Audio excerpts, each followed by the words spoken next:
और राज्याभिषेक की सामग्री इकट्ठी की जाने लगी।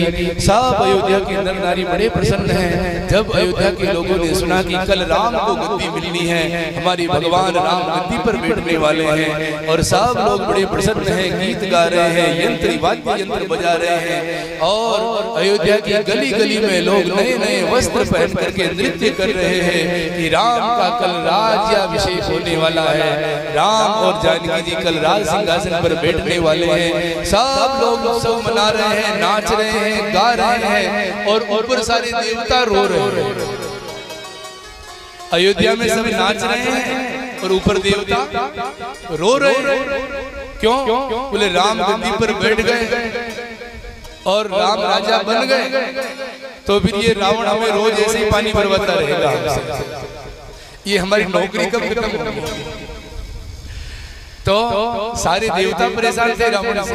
तो सारे देवताओं ने कहा कि ऐसा क्या करें कि ऐसी गड़बड़ हो अयोध्या में कि जो मामला बना हुआ है वो बिगड़ जाए। माता सरस्वती के पास पहुंच गए, जाकर के सरस्वती को कहने लगे कि माँ ऐसा कोई इंतजाम करो कि राम गद्दी पर न बैठ करके जंगल में चले जाए। सरस्वती माता ने यहाँ पर फटकार लगाई है देवताओं को, देख न सकी पराई विभूति, ऊंच निवास नीच करतूति, स्वर्ग में रहते हो और नीच जैसे तुम्हारे काम।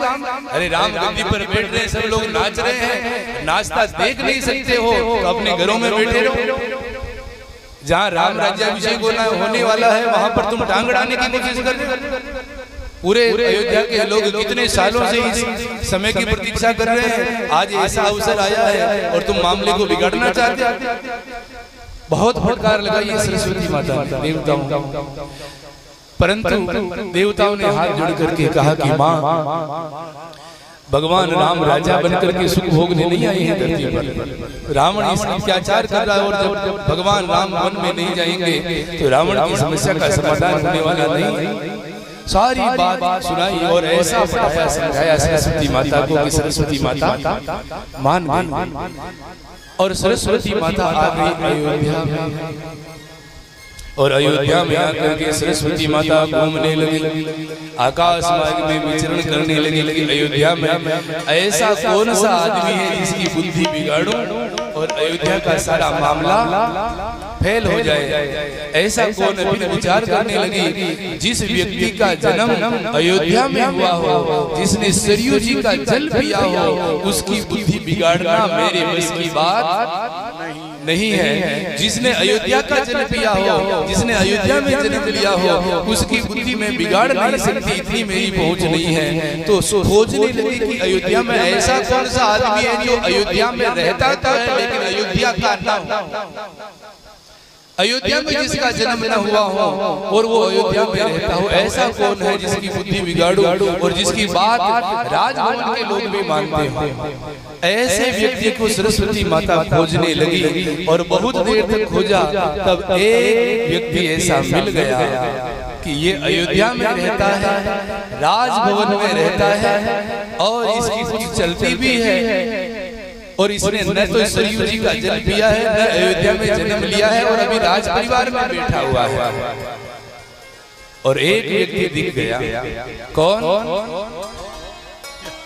नाम मंथरा मंदमती, चेरी के कई के, अजस पिटारी ताहि करी, गई गिरामती फेर। मंथरा। और ध्यान रखना, ये जो मंथरा है ना, ये अयोध्या की नहीं है।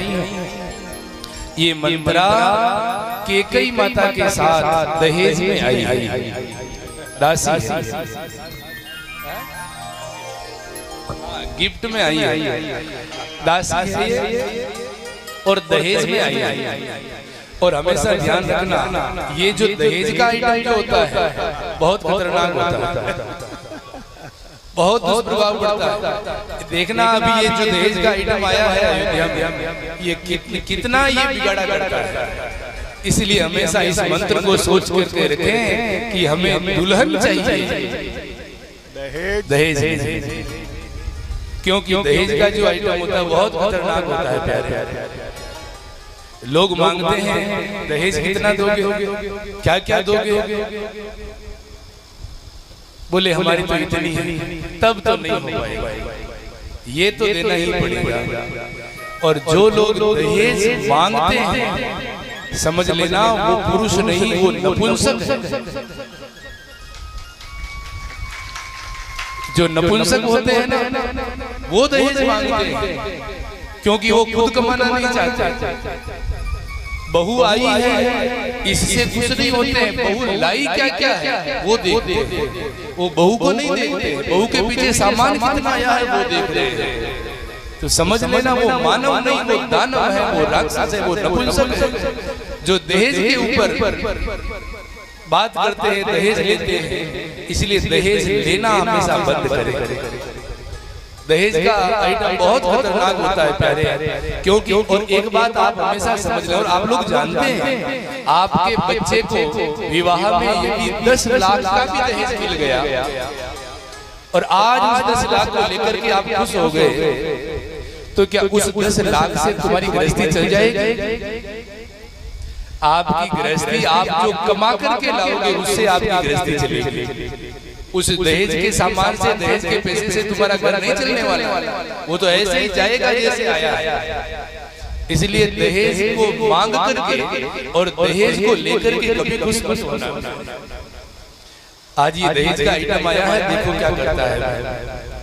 मंत्रा की बुद्धि बिगाड़ गई, मंत्रा भवन से बाहर आई, देखा तो क्या दिखाई दिया, पूरी अयोध्या दुल्हन की तरह सज रही है, लोग नाच रहे हैं, गा रहे हैं, तैयारियों में लगे हुए हैं। बाहर आकर के पूछा कि ये तैयारियां कैसी है, तो उत्तर मिला कि कल भगवान राम का राज्याभिषेक होने वाला है, इसलिए सारी तैयारियां हो रही है। जैसे ही सुना कि राम का राज्याभिषेक होने वाला है, अयोध्या आज ये मंत्रा ऊपर से नीचे तक कांप गई है कि ये कैसे हो सकता है, राम का राज्याभिषेक।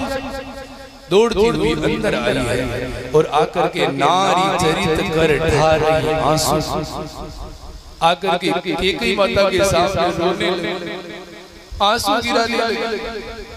ये तिरिया चरित्र है। कोई बात मनवानी हो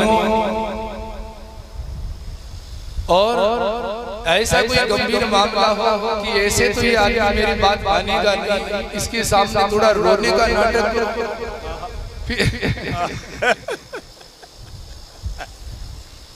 तो ऐसा ये प्रिया चरित्र है, नारी चरित्र कर ढा रही आंसू। तो आज आकर के रोने लगी कैकेयी माता के सामने। तो कैकेयी माता ने कहा कि अरे तू रो क्यों रही? लगता है कि लखन ने तुम्हें कोई शिक्षा दी होगी, कुछ तुमने कुछ गलत किया होगा। तो आज मंत्रा ने कहा कि तुम तो यहाँ पर, तुम्हें केवल नींद अच्छी लगती है, दिन भर यहाँ पर बिस्तर पर बड़ी बड़ी सोती रही, तुम्हें तो कोई पता नहीं है कि अयोध्या में क्या हो रहा है। बोले क्या हो रहा है? बोले मैं अपने कानों से सुन करके आई हूँ, अयोध्या में कल राम का राज्याभिषेक होने वाला है। जैसे ये बात कैकेयी माता ने सुनी, बड़ी प्रसन्न हो गई। कैकेयी माता ने अपने गले से सोने का हार निकाल करके जैसे ही मंत्रा को पहनाने लगी, मंत्रा ने सोने के हार को फेंक दिया।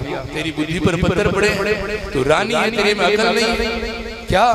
बोले थोड़ा विचार कर, तू महाराज दशरथ को अपना समझती है, महाराज दशरथ तुझे और तेरे बेटे को बिल्कुल नहीं चाहते, कौशल्या और राम को चाहते हैं।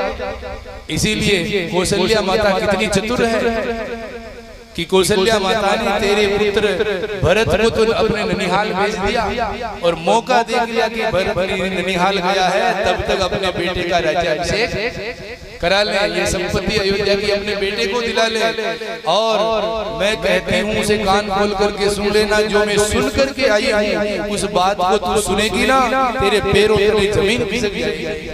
क्या सुन करके आई?